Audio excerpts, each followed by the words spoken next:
It's been really fun to watch about LeBron's career over the past couple years as he's entered this very late stage of his career where everything's, coming to a close essentially, is that this is the first time in his career that he's had to figure things out athletically. I don't know how much LeBron you guys have watched, but like I watch pretty much every Lakers game, you know what I'm saying? And you can see in moments when he's driving to the basket him having to figure out what kind of finish he's going to put up, right? Whether it's a float or whether it's, kind of a hook shot where he has to get a shoulder into somebody and create space.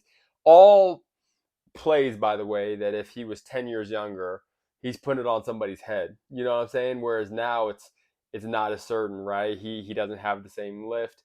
And just that lack of athleticism becoming more and more evident. Now, this isn't a knock on LeBron or anything by any means, but what I'm saying is it's fun how effective he's been able to be this late into his career while his athleticism has begun to diminish so much, right? And I think we don't quite understand it because he's still 6'8", 250, extremely fast in transition, still extremely physical, right? Like still a good athlete by NBA standards. But when you're talking about the best athlete ever, what I'm saying, to ever, play in the NBA, play on a basketball court, it's just funny because, you can really see him just kind of be confused in certain situations, right? Because he just has never had to be in those situations. He never gotten reps in those situations because before he's just putting it on your head. You know what I'm saying? He's just dunking, he's just elevating over everybody, finishing above the rim.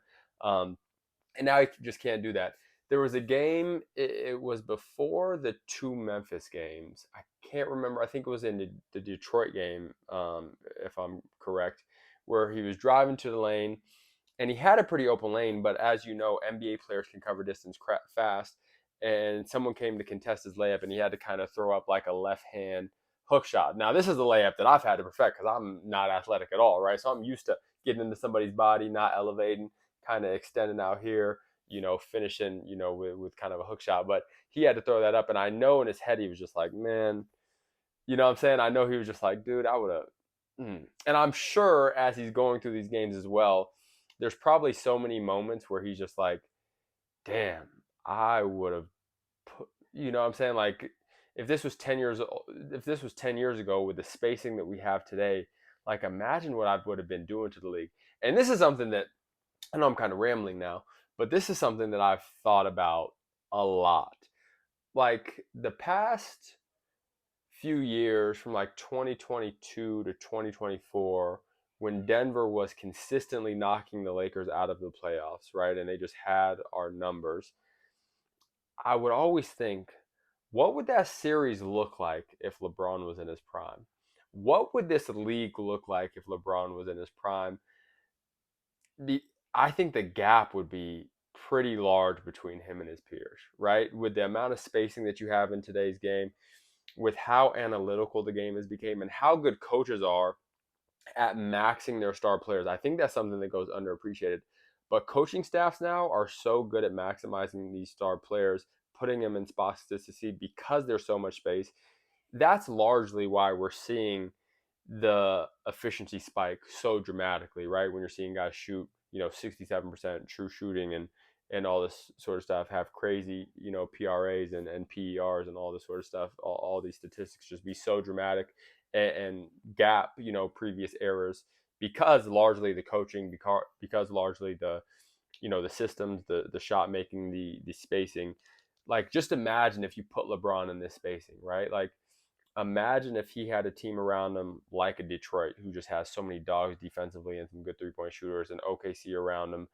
Um, I don't know, Houston, even this Cleveland team, right? Like, if you just swap him and Donovan Mitchell, my goodness. And Donovan Mitchell's having a great season, by the way. But I think the league would just be, it would look, it'd be very scary out here, right? Like, what he would do in this, like, he played in the efficiency area a little bit in his prime, but like he wasn't quite as adjusted to it, right? He was still coming out of that early 2000s era where it's still heavy isolation, and there was kind of a mixed bag of things for a while, and then it's blossomed into what it's blossomed into today.